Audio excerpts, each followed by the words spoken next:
So if you've got questions... yeah, just about this. How long did Abraham live? I have two questions. How long did he live after he was 99 in the other case? Stop, I don't know. Huh? I forgot. He was old, but Like 120 or something like this. Okay. And secondly, why does it say that we have to read Genesis 18 after we read Genesis 22? And why isn't it... Oh, he doesn't say. I put it there. Oh, you... Yes. Yeah, no, I was wondering why you put it there. I put it there just because I want to make sure that we get the Nasi story first.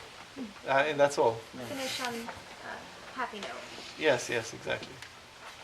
But I want to make sure that we have the covenant piece clearly in mind. And also, which icon were we talking about? The one with 3 angels. When we go to church, I'll show you. Oh yes, no, I'm On the right yeah. Okay. Okay. I think she has a question. Yes, I was I'm waiting for sorry. you to finish the question. Excuse me. No. Why God did not change the people in Sodom and Gomorrah? Because everything is possible to God. Everything is possible to God except the things that God cannot do. For instance, in the story of Cain and Abel, right? Which is a typical story of, a story that draws our outrage. Yeah, in other words, Cain is killing his brother, and where is God in the whole thing, right? And if you look at the news, where was God when this killing or this disaster happened? What's he doing? What's he doing? When I ask this in class, students typically answer, he's watching. He's watching. Is that God? I mean, if that's God, then I don't want to have anything to do with God. And he's very insensitive. He doesn't care. Or maybe he cares, but he's powerless. So what does God do in the story of Cain and Abel? That's a good way to go back to this question. Well, what does he do? He talks to Cain before Cain wants to murder Abel and tells him, you don't need to do this. You don't have to do it. Why are you angry? This evil impulse is like a wild animal trying to get into you, but you must master it.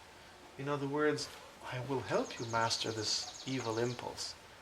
If you do well, will you not be accepted? In other words, if you do well, you will be accepted. There's something of a flaw. There's something wrong with how Cain offered his offering to God. We don't know what it was. But God is ready to forgive. God is not punishing him. He's not forgotten Cain. Cain is the firstborn, which is a big deal in the ancient Near East. He's the firstborn. So yes, of course, God cares about Cain. And Cain is not forgotten, and Cain should not be angry. Cain should not be angry at himself for not having performed up to snuff. He should not be angry at Abel, because Abel was favored. And he should not be angry at God, because God favored Abel over Cain. He should change, amend his ways, and he will be received. So he talks to Cain. And what does Cain answer? Nothing. Why? Because he doesn't want to. He pretends he's not hearing God. So he goes ahead and murders Abel.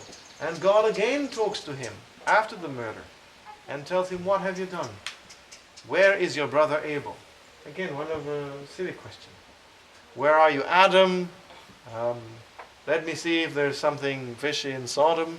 Where is your brother Abel? Doesn't he know? Of course he knows where Abel is. What is he asking actually? Well, he's asking Cain to acknowledge what he's done and perhaps to take responsibility and ask forgiveness.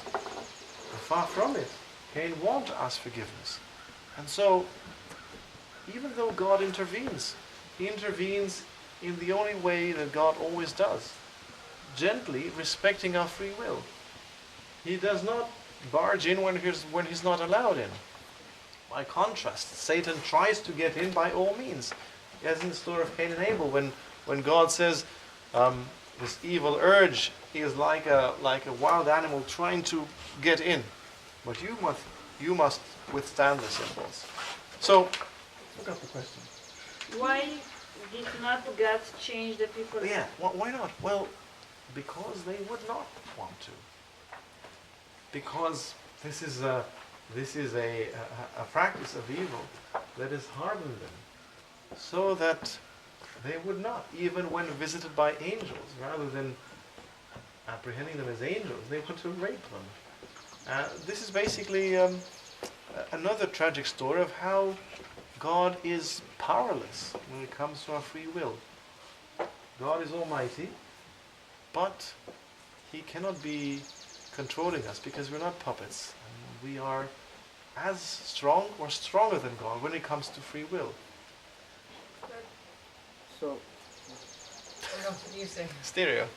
so in the end, like God tells us how we should be, and then He lets it up to us to He doesn't. decide if He, we should he, do it, if we want. he's always, I told you yesterday, he's always trying to collaborate with us, offering us the possibility of what we call in the Orthodox Church synergy, working together.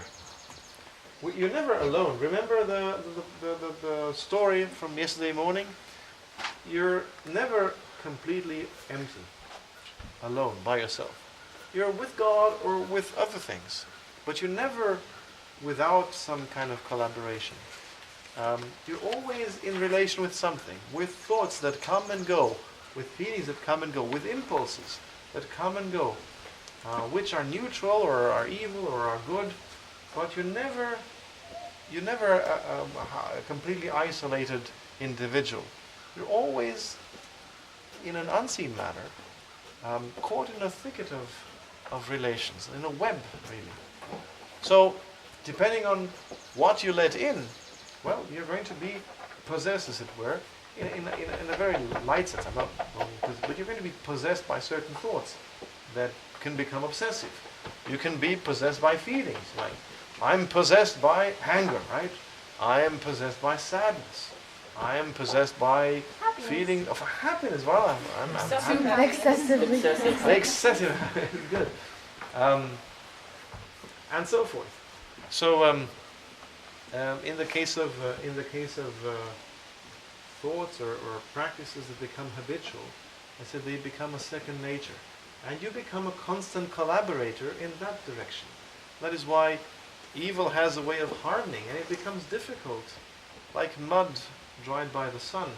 It becomes a hard crust. It's very difficult to sweep it away. By the way, this is why confession is a good thing if you do it regularly. Frequently, regularly, let's put it this way. Because you would not want the mud that we all accumulate to harden too much. If it does harden, well, go anyway. If you water it long enough, and if you insist on it, everything can be washed away, of course. Everything can be forgiven. But to make your life a bit easier, it's always good to maintain spiritual hygiene, so that on a regular basis you excrete the dust, the dirt. It applies to a spiritual life very, very well. Otherwise, you become habituated to some things and not to the good things. How often should we confess? Is the minimum each time we fast? There is or no rule. There as are in- just guidelines. I mean, some people say Each time you it's fast, good to go to confession during the fasting, the big fasting period of the year, so it's 4 times a year. But that's a minimum. It's good to go once a year. I had a good friend, a Russian guy, who said, confession, we always do it on Great Friday. There's no other day for confession but Great Friday. As a priest, I know that's the last thing you want, because that's the busiest day of the year. So if everyone thought like this, it would be terrible. Everyone comes to confession after you've had 6 hours of service. But that was his idea. So every time on Great Friday, the priest knew Mr. Orlov was coming for confession. And it was a year-long accumulation of stuff that took a while. So I think something that's doable would be every time you feel burdened by something, bothered by something, weighed down by something. I think it's useful to do it once every month, every 6 weeks, more frequently rather than it's also, no one likes to go to confession, right? So if you establish a rule for yourself, you do it because you do it. And it always feels terrible to decide to go. You always find something else to do. I mean, I know myself. Excuses. You what do you call this? Procrastinate. You procrastinate, then you find excuses, then you forget, you generally forget. Then you have other things to do because you make yourself do other things. So I don't like to go to confession either. But it always feels great after. It feels really great, you know, all of a sudden, got rid of this. It's not the end of the world. So if you make it a rule, then it becomes a bit easier. You know that on that day you always go, and it's a bit easier.